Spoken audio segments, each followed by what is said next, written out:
Welcome to Sid and Malcolm on malcolmpresents.com. And this is a new streaming platform heard on the internet. And Sid and I talk about, actually, we talk more about food and his work with raising food for the, you wouldn't raise food for the poor. What do you raise? Oh, What do you we do? don't raise food. You don't raise food. We recover food so it doesn't go into landfill, and we feed people with it. But we also save the planet by not having to regrow food that's already here, and saving millions of gallons of water each year. And we also divert greenhouse gas from being formed by the food not rotting in a landfill. Right. And you're also feeding people that need food. Yes, that's the main reason, but the rest of byproducts that are equally important. Right. Well, that's noble, and it's Rock and Wrap It Up. For those of you who aren't familiar with the show, 1-877-691-FOOD, rockandwrapitup.org, ways that you could reach out to us. We had a really nice couple of new partners. And this year in May, we picked up food from the Kentucky Derby. So wow. Food that was prepared but not served. And this past weekend, we picked up food from one of the largest golf events, the US Open, which took place in Chestnut Hill, Massachusetts, in Boston. So we're constantly influencing people to make an effort to make sure that the food that they have control over can be given to the hungry. Now, how are you getting the word out to these venues? Well, we've been around a couple of years already. We're starting our 32nd year. So a lot of our partners come to us. We have relationships now with all the studios in LA. So this group of sports casters noticed 2 years ago when they were at the Kentucky Derby that there was a lot of food that was thrown out from the NBC production crews. And they reached out to us through NBC Sports. And they did the same thing at the US Open, where NBC Sports, again, it was broadcast on NBC. And we do this with every major TV and film production group. And we're blessed to have Amy Riley, who runs our TV and film production recovery efforts. And we get recognized by them, mainly in-house. It really doesn't help us to have broadcasts of this because it's such an insipid kind of thing where it's in-house people that control where these foods can be given. Mm-hmm. And we have very strict criteria. So for you to join us, and I always like to talk about this, we're always here to protect the people on the line that are depending on us not to get sick. So every one of our partners has a health certificate issued by a local health municipality, health agency in their local municipality. They also practice the Bill Emerson Good Samaritan law edicts, which means that safe food handling have to be used as the pickups are taking place. Well, do you have to qualify by some health organization, or do they monitor you? Oh, we're already, I've gone through training courses. Nassau County has issued a certificate many years ago, which gives us the ability of saying that we practice safe food handling. And that certificate is on our website. But do you have to renew that, or do people come? No. They don't come to inspect you every once in a while? No, because we don't give the food out. Right. We make the arrangements to give the food out.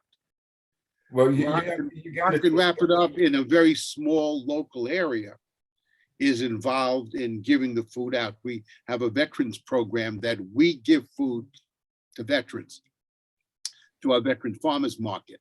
All the food that is not taken by the veterans is brought to GAMI's Pantry, which has a health certificate, and they give that food out. So you you give the bulk of the food, what, to the food banks? Yeah, locally, the food that we give out is to Gammy's Pantry, No, which I is mean, the nationally, like the food that you pick up. nationally, Kentucky Derby. not food banks, agencies that directly give the food out. Oh, okay. Because you have no control from the, once you get the food from the Kentucky Derby, because, you know, it's in Well, Kentucky. that's not true. My control is that only agencies that fit my criteria can do Right. that food pickup. But So you're not my physically, control is at the very beginning.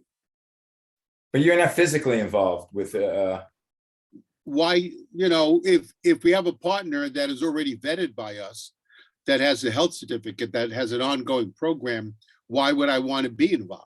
well, of course, you know, because it gives you more of a latitude of venues you could work with.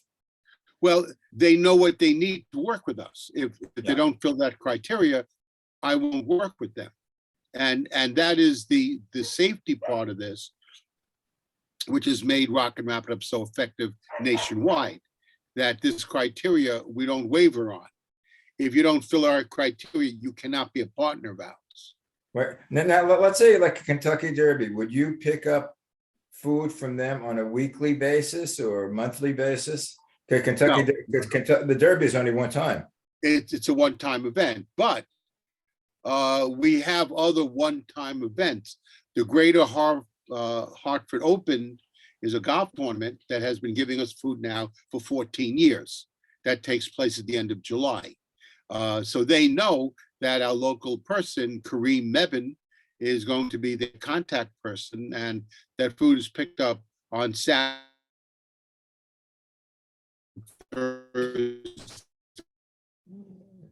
And You are getting going all out, the food you're freezing on me. from Saturday, Sunday. Oh, what's that? You were freezing on me, but you're back into. Is that better? Yeah. Oh, okay. We have things like we've worked with the NFL with the Super Bowl for many, many years. We have worked many, many years with the Major League Baseball All-Star Game. And we've been doing their food recovery. So these are events that they want their food recovered from. But there would be nothing like on an everyday basis or every game basis, you know, with a baseball. Or Not with those organizations, since they don't have one, but we have baseball teams, we have football teams, we have hockey teams that every event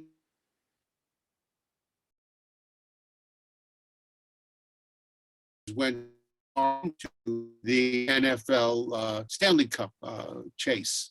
Yeah, So we recovered food from Madison Square Garden till 2 weeks ago, because they had an extended season.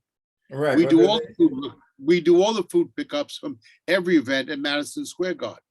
Are you going to be doing it for the US Open? The tennis? No. They have chosen not to work with any.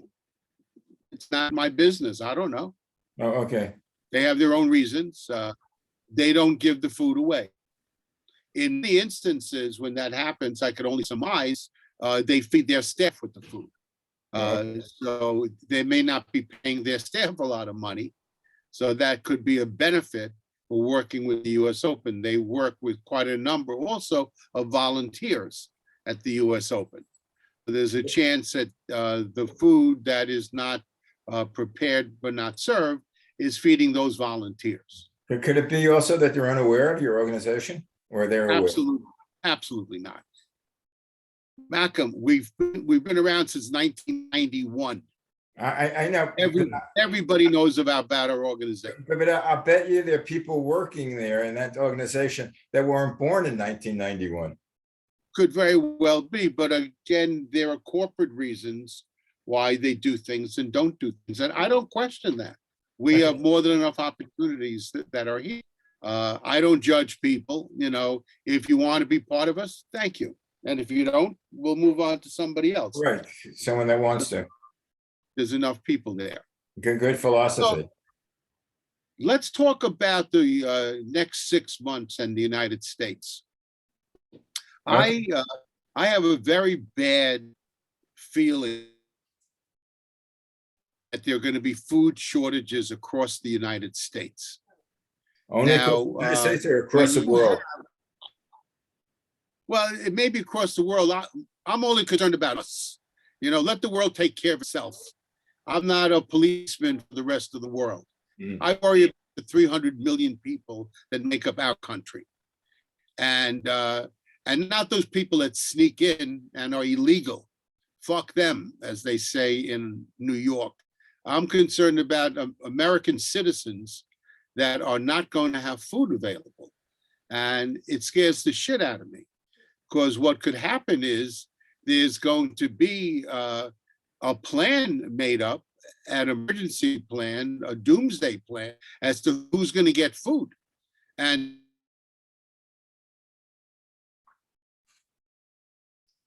You- there's going to You're protect. freezing up on me a bit. How do I look to you? You look fine to me. How are we doing? Do you Yeah, see- yeah, yeah, Are we occasionally. okay now? Every 3 minutes, few Yeah, I minutes. don't know why. You know what? We haven't had that problem in a while. I'm surprised. But I am worried. Is it going to be a setup for people that are working to eat first, and people that are not working to eat afterwards, to be given what's left? That could happen. People that are in the food industry might be the first people that you want to feed. People that drive trucks that bring food are the people that you want to feed, because without them, there will be no food delivered. Yeah, You but want to then- feed farmers next because they're the ones that grow the food. yeah, but now you're talking about you mentioned this thing about illegal immigrants, but aren't I know in California they're the ones that pick a majority of them are the ones that pick the food from the farms. I can't help that. They shouldn't be hired. I know what they They should shouldn't not do. be hired. Actually, they should Well, be. I'm just saying, California should enforce all of the immigration laws that wherever they came from. There are so many people that are hungry in our country. There's so many people hungry in our country that are citizens. They have to be fed first. Everyone else, fuck But them. if it wasn't for the workers in the field, the food would never get out of the field and it would rot. Well, they have to have people who pick that food and do not hire illegals. Yeah, but there's not Do not enough. hire them. But there's not And enough. But there's It not has enough. to be it has to be enforced. But there's not enough legals to do. No, the yes, there are.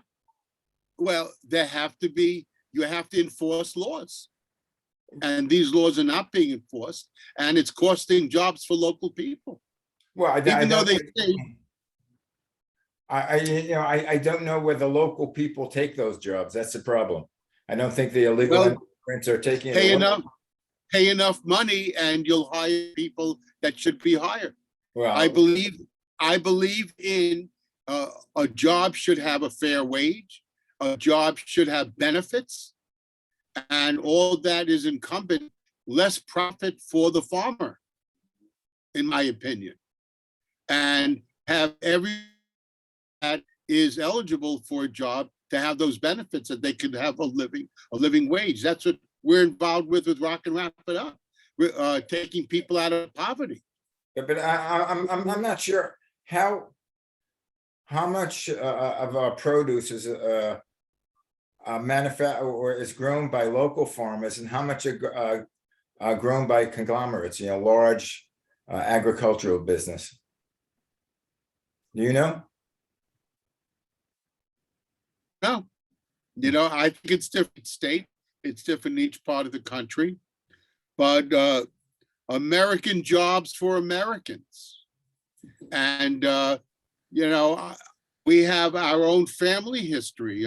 My parents had to wait 5 years in a displaced persons camp before they were able to come to the United States in 1950. And they had to sign a document that they would not be eligible to receive any benefits from the United States. And they signed that to come here. And that's what I believe everyone has to do. Yeah, well, I believe that they should be restricting, I think that they should restrict green cards. If there is any American that is out of work, don't give a green card to anyone that could take their job. And these are things that should be part of our country's growth. Yeah, well, you have entirely different visions of that. Because I agree with you. There should be living wages, but it's also, I don't think there's been any a subsidized immigration policy, since the 50s. Sadly, no. And we can't even get, which I'm for the DACA, for the kids that were born, that were taken here like at 1 or 2 years of age, and can't become citizens because they came here illegally, but yet some of them went to college or are going to college, and they can't become legal citizens, and that's sort of ridiculous. Well, I would like to see a way for their parents to reimburse the United States for all of the services that was stolen by these illegals.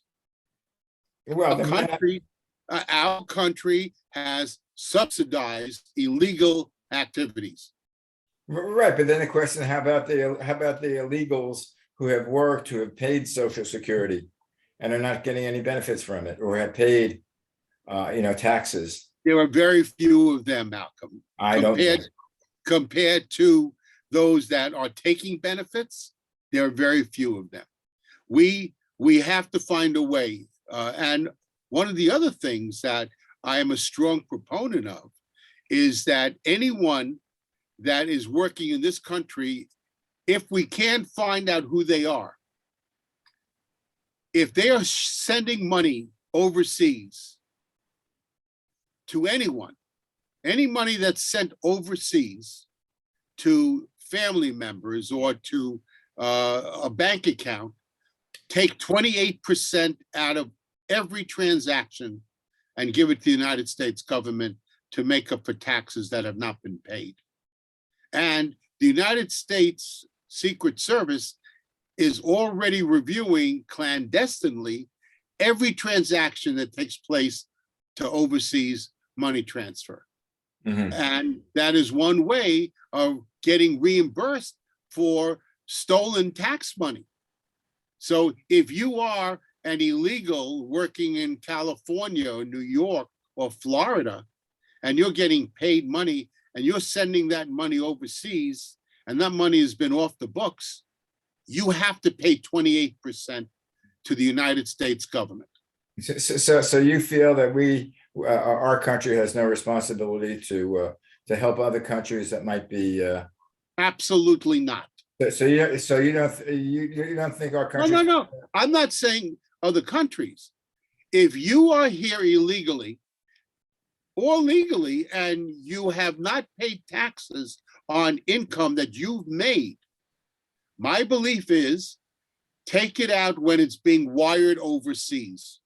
If it's being wired, take out the 28% that would have been the aggregate taxes that were taken off. Mm-hmm. And we have the ability of doing it. Every transaction is looked at right now because of terrorism.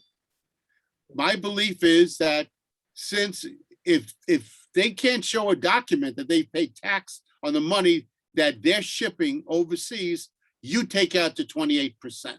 But how about if they ship overseas through a service that does not record how much money they're sending? No such thing happens. Every service is looked on by the U.S. government. Everyone.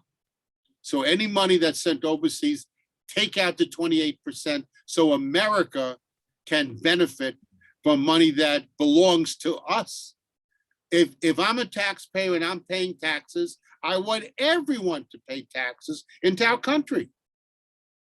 Why steal from us? You're already here illegally. Don't steal more money that you haven't paid taxes on. I understand.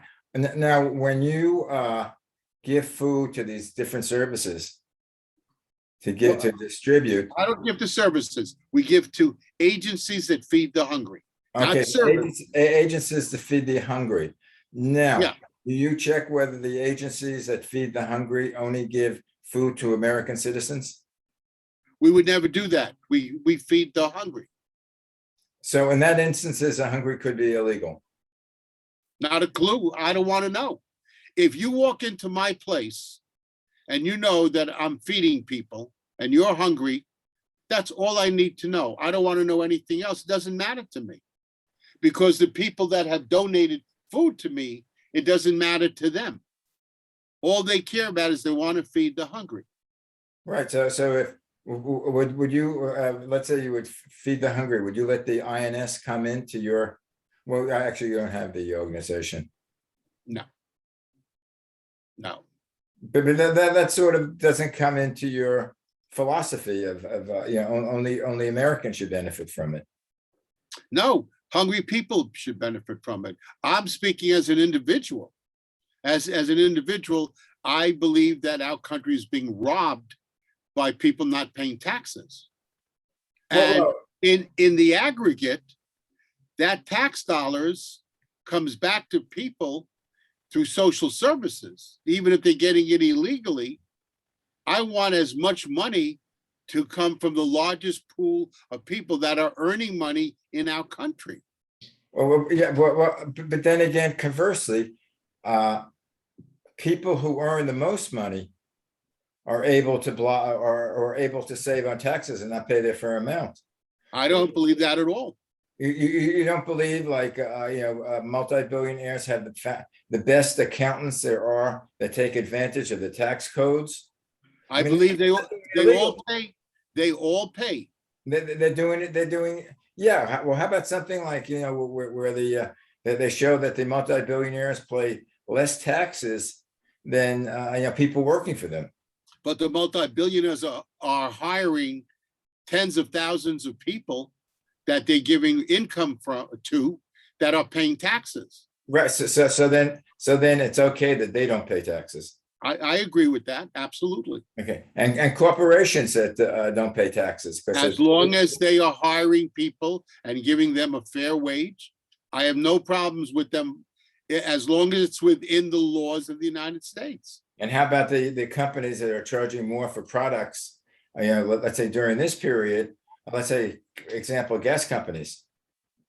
The gas companies have been giving, that is Biden talk. That's not reality. It's not reality. No, not at all. The companies are. The gas prices are set by what they're buying gas from the wholesalers. So you're seeing prices on the street from people that are trying to earn a living by selling you gasoline that they've invested money to purchase. Right, but you see, like these giant corporations are paying multi-million dollars to their CEOs and their. Yeah, but they're also paying a lot more for the product because the United States is not energy independent anymore. But why are they turning over bigger profits? That I don't see. I don't see that happening. That's what I've been hearing. No, I have not heard that at all. I hear that. I don't believe it's true at all. Okay. I believe that there is less product being released, and during times of less product, you are going to be competitive to pay more money. It's with anything else. Why is the housing market so high now? Or what? Why is the housing market what it is? Well, now actually the housing market is, with the raise of the interest rate, the housing market hasn't changed yet. Not in my area. No, but because it just happened. I mean, it's no.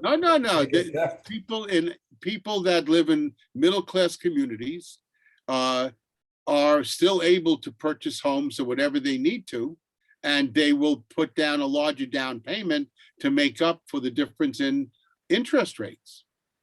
I don't know whether that's true. We'll see. Talk to me about another 6 months. That's fair. Then we'll see it. That is fair. But I want to go back to the hierarchy of who's going to eat and who's not going to eat.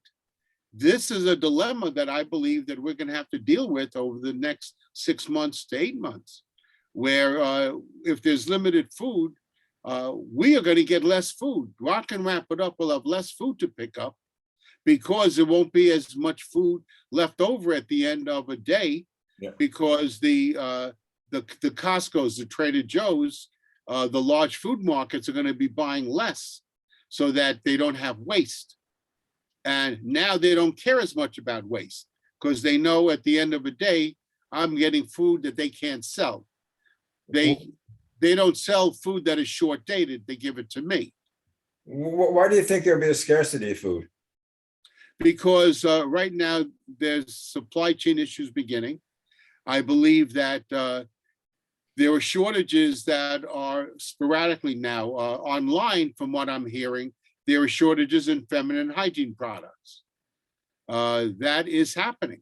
2 or 3 manufacturers are not getting enough raw product to make feminine products. Well, what product would be like paper goods or? Like tampons and pads. Yeah, but why is the raw product for that? Well, the raw product is cotton, is not just paper, but the synthetic man-made product.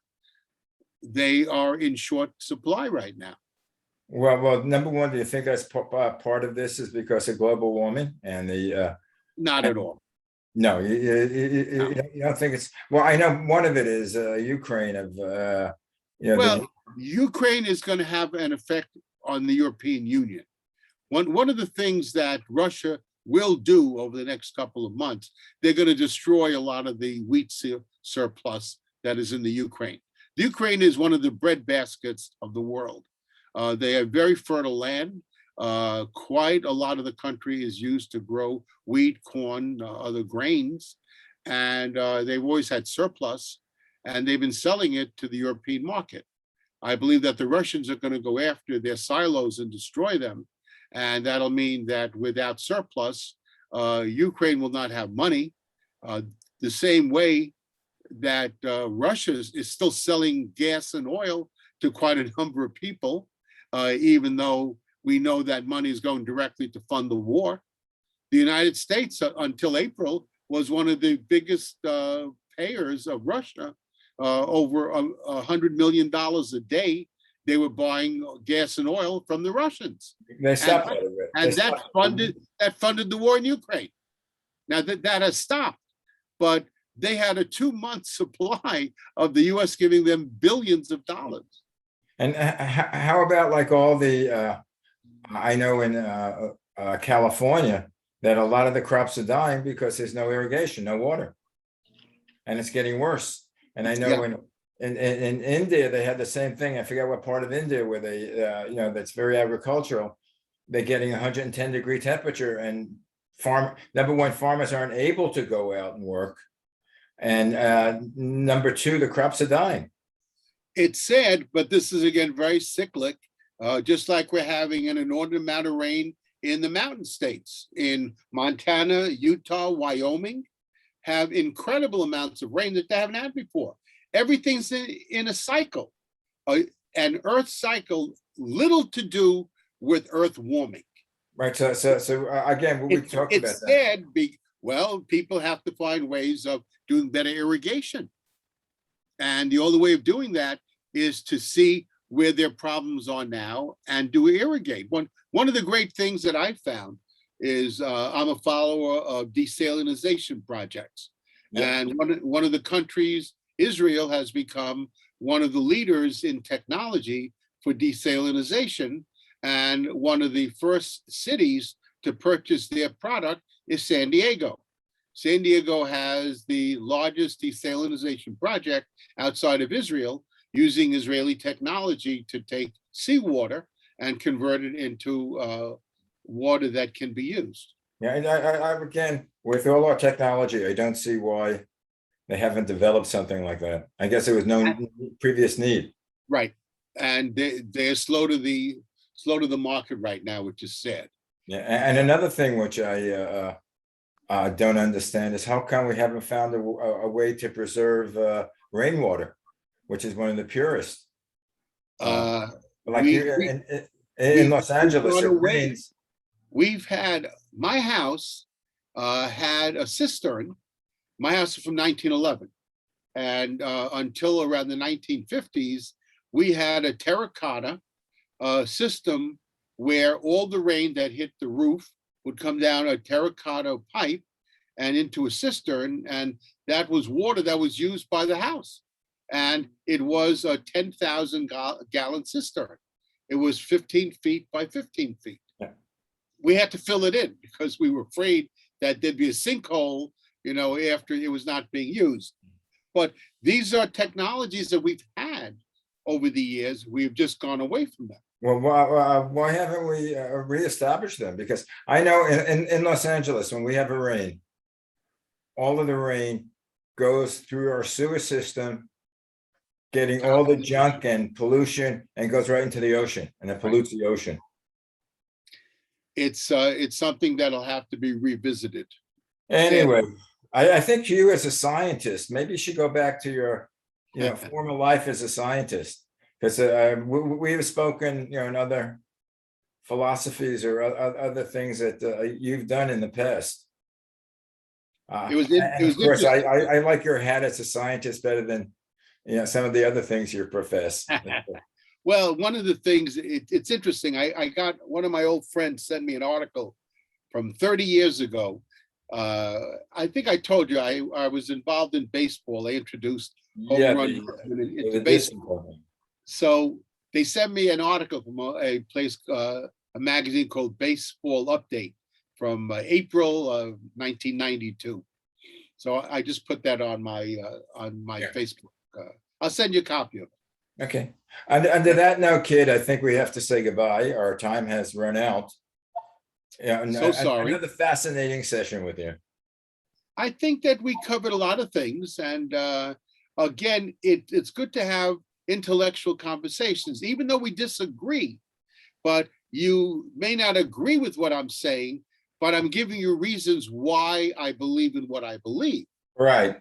I just don't go out and say stuff that I have opinions on. These are things that I have researched, and it's given me my way of having a philosophy. Yeah, and to me, I'm more of a what I would say. I not that you're not a humanitarian, but I'm more of a believer in people, no matter where they're from. If people are in need, it doesn't matter what country they are, what citizens they are. They're in need, and we as people, if we can, have to help them. And from what I see, the world is getting smaller and smaller, and there's no separation between Americans or Japanese or Chinese. That's my belief. Once the virus came, the coronavirus, it didn't ask you, let me see your papers, let me see where you're from. Everybody's equal, and the viruses come by jet. It's everybody's affected because the world is smaller. Anyway, under that note, you have a great week. We'll speak next week. Speak Thank to you. Have a good week to you and your family. You too. Bye.